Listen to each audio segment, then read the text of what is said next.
Good evening, and thank you for being with us. As you know, I'm Jen Clymer, and we've got a very special group of filmmakers with us today to talk about Dara of Jasenovac. Did I say that correctly? Jasenovac. Okay. So we've got Michael Berenbaum. Thank you for being with us, executive producer, and I was told to call you Gaga. Yes, that's actually okay because it's my nickname since the childhood, which kind of stems from my first name, Predrag, and it's a quite usual nickname for my name. You know, in Serbia, however, now after Lady Gaga, what can I say? You know. It was very interesting when I shared with people that we were going to have this interview. They were like, "Wait, you mean Gaga?" Like not the Gaga that you think, but I am more excited about speaking to this Gaga. This is an incredible foreign film that is getting lots of recognition, well deserved. But it is an incredibly difficult topic and one that I understand has not been told in a cinematic way. Gaga, let me put it to you first. As the director for this film, what compelled you to tell this story? And this is a story that will stay with you for a very long time. This has emotional resonance, and it is heartbreaking and beautifully constructed. So thank you for sharing it.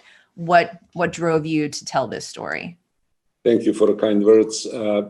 Basically, the story about concentration camps, it's a chain of the camps, Jasenovac, which were, and Michael will tell you more about that from a historian's point of view.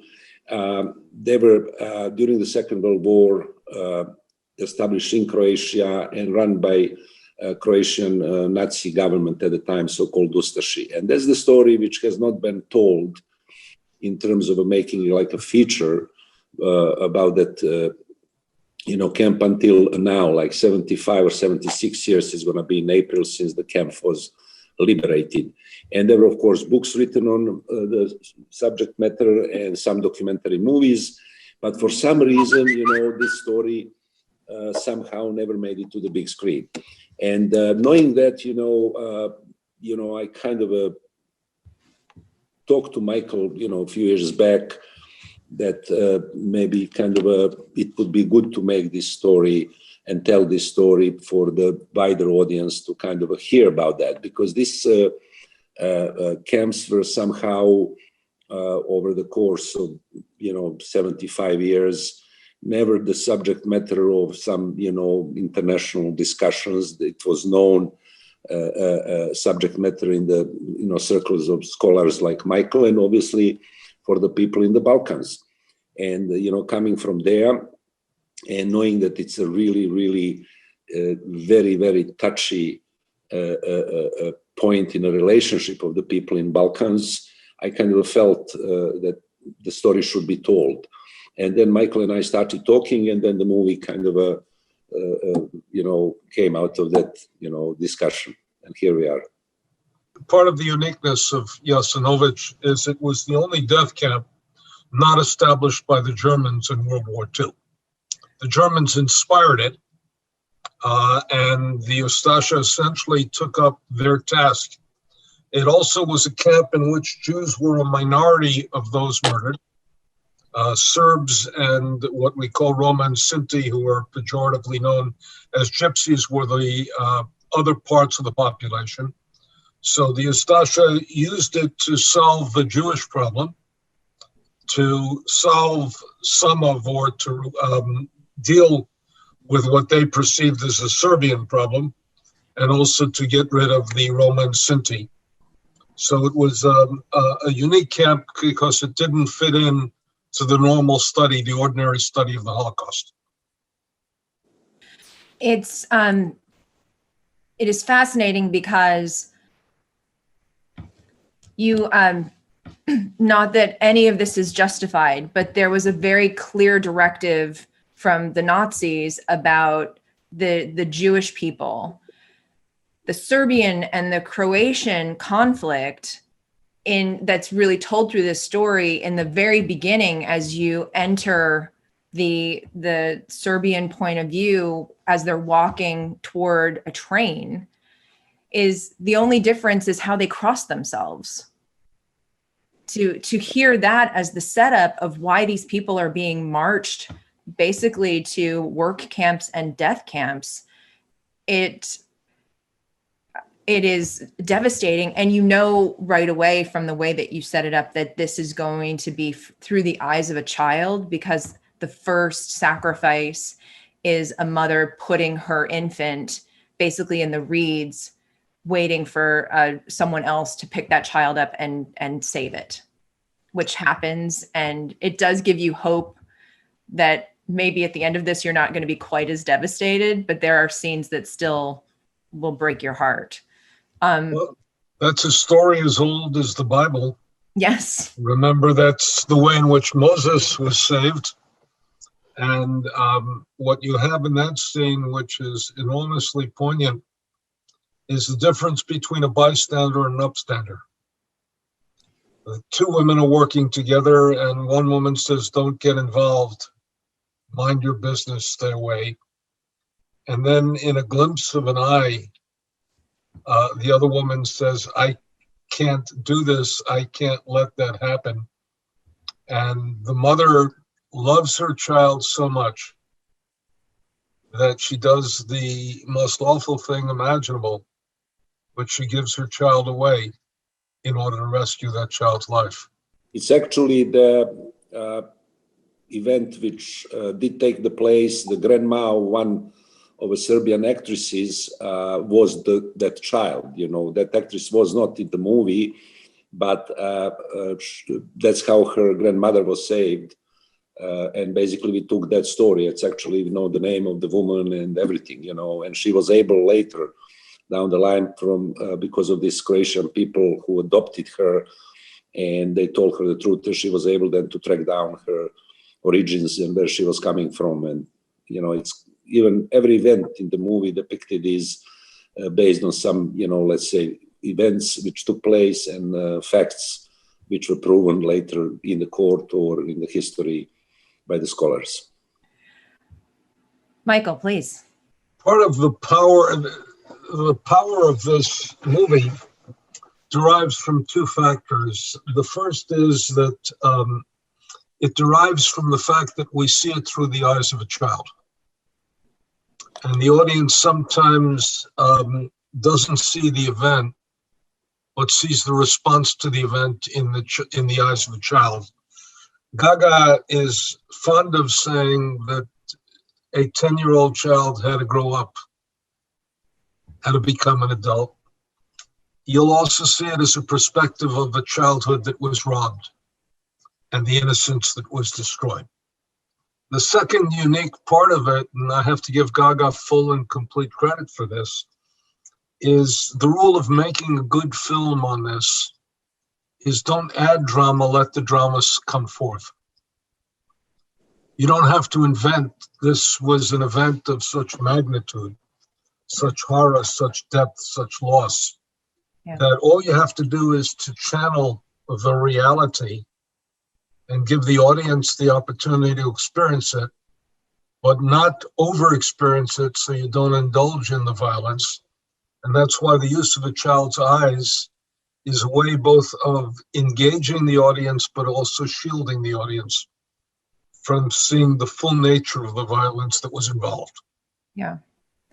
There are moments where you have to shift from the child's perspective in terms of the kind of the hypersexualized moment where in the back of the car, there's this perspective of a large group of men that are basically about to get slaughtered. And this, you know, female commandant that you know to hate like right away, who derives so much pleasure from this. Like there is very clear portrayals of the evil that this was, and the counterbalance of seeing what Dara has to go through and the compassion and the heart that she has. There are moments where it would have been very easy for her to not try and take the responsibility that continues every time you turn around. There's an adult woman saying to this young girl, you have to take care of these people. You have to lead the way. And that struggle, what a beautiful actress, by the way. I don't know where you found her, but she is incredible. Yeah. Tell the story of where you found her, Gaga, because it's an incredible story. Actually, we did go to the northern part of Bosnia, to the mountain of Kozara, around the villages and the small towns, and we looked for the kids because we did not want any kids who actually previously went to any kind of acting school or classes. And we wanted to find the diamond in the rough, and we did, I think, find with this girl. And, we kind of selected initially 1,500 kids, and then, kind of slowly, selected, fewer and fewer people. But at the end, we knew actually from the beginning that at the end this was going to be a girl, because her eyes were just absolutely, unbelievable. And that kind of felt throughout the movie, because if we wanted to tell this story through the point of view of that little girl, and had she not been such a fabulous actress, I think this is kind of a unique talent, if you can talk about acting, even about the child who never saw the acting or participated in anything like that. And if he did a movie with a wrong, somebody who was a wrong choice, it would be absolute waste of a time and the energy, because everything is on her shoulders, more precisely into her eyes, And also just to say, when you mentioned this young Ustashi Nazi couple who makes the love, while all these horrible things are happening, actually historic characters. The girl is the sister of Max Luburic, who is also in the movie, that character. And she actually met and fell in love with one of the young officers in the camp. And that guy later became camp commander, Dinko Šakić was her name, and she was Nada Šakić. And after the war, they did escape to Argentina. And at the very end, they were kind of sent back to Croatia, where he was put in trial, but he died before the judgment was passed. And then she was basically by the government put up in a very nice retirement home. And she spent there the time, until she died. And even the one character in the story says she killed my sister while she was just cleaning in front of her. That's also historic event. That she was talking to some other, Nazi girl, and then she sees one of these prisoners, woman cleaning the yard in front of her, and she, for no reason, pulled out the gun and shot her on the spot. And I just thought that it's very important to see that even in those circumstances where some people, this was finding a love story, they fell in love, while at the same time they were orchestrating and participating in murdering thousands and thousands of other people. And that's horrifying, but at the same time, what Michael always likes to point out, it's human, because it's the humans who are killing humans. It's there is a monster maybe in each of us, depending on circumstances. We don't know. We still did not define how somebody and why somebody exactly turns into such a person under the certain circumstances. Michael can probably tell more. And there's an erotic dimension to violence for some. Right. I mean, look at any Tarantino. And also a violent dimension to certain forms of eroticism that is there. The other important thing in this film is Gaga, and we have to give credit not only to Gaga, but also to the writer. There's what we historians call the gray zone. And the gray zone is that even bad people have moments in which they do good. And even good people have moments in which they can't do good and they do something else that compromises them and the like, despite their overwhelmingly sense of being good. We also, and this is one of the other finer features of this as a historical truth, because it's not only presenting the Ustasha and the Croatians in a role of perpetrator, but there are also moments in which you see Croatian rescuers. Right. Rescuers who came into the camps, who took these children, who adopted these children. And you also have the clash between the audience's expectation and the reality of what happened, and the reality of what happened, and nothing shapes that more than, for our example, with the encounter with the nuns. You have a nun as the equivalent of the registrar in the camp. You have a nun who's involved in nationalistic re-education, what we might even call brainwashing. Yep. And we ordinarily presume that nuns are the embodiment of kindness and mercy. And to see them as a tool of harshness, punishment, and viciousness goes counter to the sense that we ordinarily have. So the audience is kept on its toes as it goes through this experience. And that's one of the dimensions that makes the film actually work well. And the Serbian woman who was overseeing the farm, she is a wonderful typification of the gray zone, and adds to what you were saying, not injecting the drama, but allowing the drama in that final moment where you don't know whether or not the brother is going to be okay. And I don't want to give too much of it away, because it's a beautiful film. You are about to see it. You are going to be heartbroken by many of the scenes. I would love to, first of all, I do want to give a little trigger warning. The scene with all of the children in the basement, just devastating.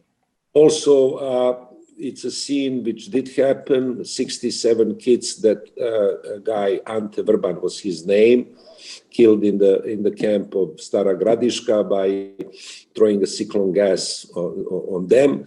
Later, that was proven. He confessed to that. After the Second World War, he was prosecuted for those crimes, in Jasenovac, which means essentially pretty much everything which was depicted did take place. Unlike Germany, which had that large-scale, massive murdering of people, in Croatia was all, let's say, more personal, more brutal. Sledgehammer, knife, bullet. It was just so barbaric that it was hard even to imagine that the people, and sometimes people who knew each other, were able to do that. Also, the writer you mentioned, Nataša Drakulić, who is actually from Croatia. Her family also lost around 6 members during the Second World War, including her great-grandma. And she played her. She's the girl in the line when they're trying to send them to Germany for work. She refuses to leave her kid and she gets shot. That's also exactly how it happened, which means it's just, I think, very important, and we are proud to be able to show this movie, because brings the light on some events, horrible events, but those events should always be over and over again presented, even to the younger generations today, not to repeat it, because as you mentioned, this woman who is a foreman on the farm, she's looking for good in herself, but you never know when somebody will find good or bad in himself. And people are capable, yet again, even after all these things history taught us, to do these horrible things. And that's why I think it's basically a mission of this movie. Yeah. There's so much more that I would love to ask you and find out from you. It is heartbreaking to know that most of the scenes that you're seeing are based on actual stories that have been relayed. And Michael, I'm sure as executive producer on this film, that was really important to you as the historian that you are. Yes, it is. And again, if you let the story come forth, and every time you have a small element, it adds a measure of authenticity and it's a measure of integrity. It's also a way of remembering, because the devil was in the details, in the smallest of details in the film. And Gaga, you portrayed that and gave that to us as not just a way to remember the past, but to make sure that our future does not hold any echoes of it. Even last year, we were witnesses that in the United States, you still have a problem where people are, mistreated because of their, race, religion, or gender. And obviously that keeps coming back to us as a human beings. It never goes away, which means we have to fight the fight all the time to say this is not the right thing to do. This must stop, and I believe that this movie will contribute at least a little bit to that. Well, I count you both as upstanders and not bystanders. Thank you. Thank you. Thank you. I've got so many other questions about the triplets that you had and some of the more complicated technical shots and the portrayal of the father. Oh, heartbreaking when he sees his son and his wife. Ugh. It's a really beautiful film, and I hope it gets all of the awards, just all of them. Thank you so much for the kind words. Thank you. Thank you. Let me tell you one story about that, which is very interesting. One of the great Holocaust films of all time is a documentary called Shoah by Claude Lanzmann. It's sort of the Olympic medal of documentaries. And he speaks to a man who digs up his mother and his sister from those mass graves. And he does something absolutely brilliant at that point. He doesn't ask the guy, how do you feel? Because he could never articulate that. He asks him, how did you recognize them? And when he did that in the seconds before the question was answered, you get all of the emotion that was there. So the silence betrays the emotion. And in one sense, in this scene, you go into the grave with the father and you experience it, all the losses. Very powerful scene. Well, thank you very much.